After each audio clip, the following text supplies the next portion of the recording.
Welcome our new mini blog. সেদিন চলে গেছিলাম বিএড ফুচকা দিদিতে। এটা হচ্ছে রানাঘাট অরবিন্দ স্কুলের একদম পাশে।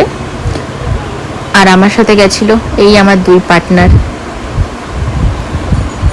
এই যে দিদি কি কি অনেক রকমের ফুচকা পাওয়া যায়, দিদি বলছে তোমরা একটু শুনে নাও। দিদি আর কি কি ফুচকা পাওয়া যায়? সব ফুচকাই পাওয়া যায়, কিন্তু আজকে নেই। দই, চাটনি, কাসুন্দি। একটু প্লেটের দাম বলে দিলে ভালো হতো। 10 টাকায় এমনি জল ফুচকা হচ্ছে 6টা, আর দই ফুচকা 30 টাকায় 6 পিস। আর চাটনি ফুচকা? চাটনিও এক, দই, চাটনি, কাসুন্দি এক, ঘরে পড়ে যাবে কিন্তু। শিক্ষা এখন এমন জায়গায় পৌঁছে গেছে যে যারা শিক্ষিত তারা ফুচকা ঝালমুড়ি এইসব বিক্রি করে সংসার চালাচ্ছে আর কি। চলো দেখা হচ্ছে তোমাদের সাথে নেক্সট মিনি ব্লগে। Welcome our new mini blog. সেদিন চলে গেছিলাম বিএড ফুচকা দিদিতে। এটা হচ্ছে রানাঘাট অরবিন্দ স্কুলের একদম পাশে। আর আমার সাথে গেছিল এই আমার দুই পার্টনার। এই যে দিদি কি কি অনেক রকমের ফুচকা পাওয়া যায়, দিদি বলছে তোমরা একটু শুনে নাও। দিদি আর কি কি ফুচকা পাওয়া যায়? সব ফুচকাই পাওয়া যায়, কিন্তু আজকে নেই। দই, চাটনি, কাসুন্দি। একটু প্লেটের দাম বলে দিলে ভালো হতো। 10 টাকায় এমনি জল ফুচকা হচ্ছে 6টা, আর দই ফুচকা 30 টাকায় 6 পিস। আর চাটনি ফুচকা? চাটনিও এক, দই, চাটনি, কাসুন্দি এক, ঘরে পড়ে যাবে কিন্তু।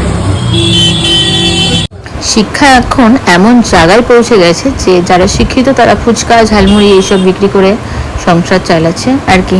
চলো দেখা হচ্ছে তোমাদের সাথে নেক্সট মিনি ব্লগে। Welcome our new mini blog. সেদিন চলে গেছিলাম বিএড ফুচকা দিদিতে। এটা হচ্ছে রানাঘাট অরবিন্দ স্কুলের একদম পাশে। আর আমার সাথে গেছিল এই আমার দুই পার্টনার। এই যে দিদি কি কি অনেক রকমের ফুচকা পাওয়া যায়, দিদি বলছে তোমরা একটু শুনে নাও। দিদি আর কি কি ফুচকা পাওয়া যায়? সব ফুচকাই পাওয়া যায়, কিন্তু আজকে নেই। দই, চাটনি, কাসুন্দি। একটু প্লেটের দাম বলে দিলে ভালো হতো।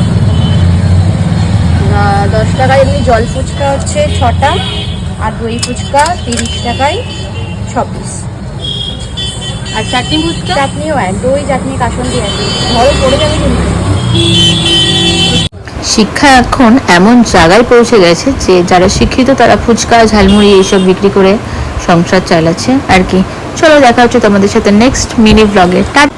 Welcome our new mini blog. সেদিন চলে গেছিলাম বিএড ফুচকা দিদিতে। এটা হচ্ছে রানাঘাট অরবিন্দ স্কুলের একদম পাশে। আর আমার সাথে গেছিল এই আমার দুই পার্টনার। এই যে দিদি কি কি অনেক রকমের ফুচকা পাওয়া যায়, দিদি বলছে তোমরা একটু শুনে নাও।